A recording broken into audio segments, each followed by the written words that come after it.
Ivanka Trump is a big fan, apparently, of really, really, really bad labor conditions. And, she's out there going, oh, we should have paid leave for women who have babies, but not in China, where her stuff is made. No siree, Bob.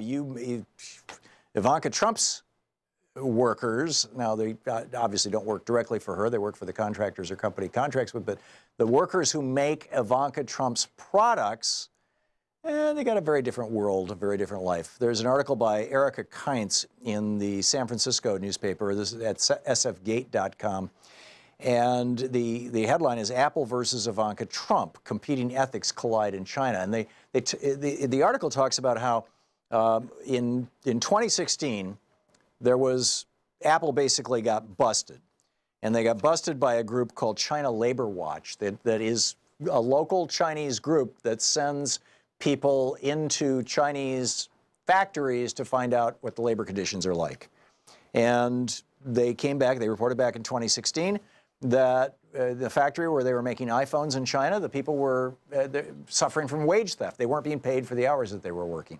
And, the pay to begin with wasn't all that great, but they weren't being paid, So Apple actually went into that factory and said, hey, to their contractor, hey, wait a minute, you're going to pay these people their wages. And we will pay you to pay them their wages. Apple did that. Now, they're still making their stuff in China, but they did it. After Ivanka Trump, these same people, the same group, they went into Trump's factories and said, hey, this is terrible, these conditions. Its suppliers, the workers were complaining of low wages, forced overtime, verbal and physical abuse, and said that, so this is what was charged against Ivanka's companies. And her response was, oh, our shoes haven't been made at that factory in several months. And then the three men investigating Ivanka Trump's supply chain factory were arrested. This was last year. They were arrested by the Chinese government. And not a word from Ivanka, not a word from her company, nothing. So you've got this real contrast between Apple at least saying, okay, we at least want our essentially slave labor. Well, people are paid now, but we want our cheap labor to be at least paid what they agreed to work for. Ivanka Trump, not so much. The article goes on to say the three men arrested last May while investigating Ivanka Trump's supply chains worked with China Labor Watch, the same group that called out Apple for underpaying workers in 2016. One of the detained investigators, Hua Hefeng, spent his month in jail sleeping on the floor near a bucket that served as the toilet for around 20 men. Police ordered him not to speak to the media, and he declined to comment for this story. His wife, Deng Julian, said neighbors in their small hometown in central China's Hubei province think Hua sold state secrets to the U.S. She had to go back to work and now does the overnight shift at a karaoke parlor, sleeping in a nearby dormitory. She gets just 3 days off a month to see her young children. And she said, whatever they do, I won't be afraid. I've already tasted the most horrifying things. Thank you, Ivanka Trump. So this is the world that Ivanka Trump and that Donald, and just basically this is the world the billionaire capitalists want to bring to you. If it works for China, it'll work for America, right? And they're getting us there. Since Reaganomics has devastated the American middle class, we are now at a situation where only 39% of Americans can come up with $1,000 on demand to deal with a crisis like their car just got smashed into, or they have to go into the hospital and they got to pay some kind of deductible. Only 39% of us, 4 out of 10 Americans roughly, can afford $1,000. Medical bills are particularly foreboding, writes Eleanor Goldberg for Huffington Post. The headline, most Americans can't afford a minor emergency. In 2016, medical expenses were the biggest contributor to increasing the number of individuals living in poverty. This is according to the Census Bureau, right? This is not some left-wing think tank. It's the damn Census Bureau. That year, 2016, 10.5 million Americans fell below the poverty line just because of medical bills.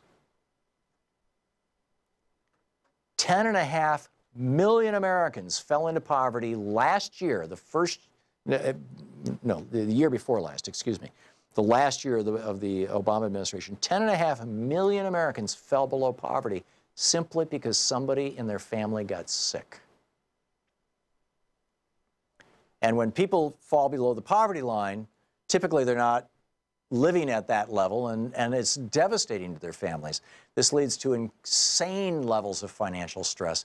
They very often lose their jobs as a result of this because we don't have unions anymore. You have no guarantee of employment in the United States. And the medical bills are just wiping people out. 44% of Americans, of adults in the United States, can't afford to come up with $400 to deal with an emergency. This is Ivanka Trump's labor model playing out in the United States post-Reaganomics. Meanwhile, the Trump family businesses are doing really well, as are the rest of the corporations in America. David Brunori, writing for Forbes magazine, now this was a couple of years ago, this is March 14th, 2014, where is the outrage over corporate welfare? He says 3/4 of all state economic development subsidies went to just 965 corporations since 1976, which is when they first started this study. The Fortune 500 corporations, the 500 richest, wealthiest, most fabulous corporations in America, got more than 16,000 subsidy awards. This is welfare from our government, worth $63 billion. Boeing receives $13 billion in government handouts, and everyone yawns. 514 economic developments in programs in more than 50 states in the District of Columbia. It's not just the federal government. There's 514 of these things. There were more than 245,000 awards under those programs. This is crony capitalism. There's no other way to describe it. Narrow business interests, writes David Brunori, manipulate government policymakers, and those interests profit to the detriment of everyone else. Free markets be damned. The 965 companies in the report received over $110 billion in public money. Just Berkshire Hathaway, Warren Buffett's company, good Democrat. The company has $485 billion in assets, showed $20 billion in profits. They got over $1 billion in government money. $1 billion? Really?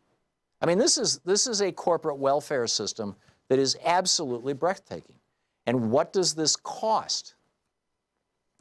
$870 per taxpayer. Every one of America's 115 million families, not even taxpayer, per family in the United States, there's 115 million families.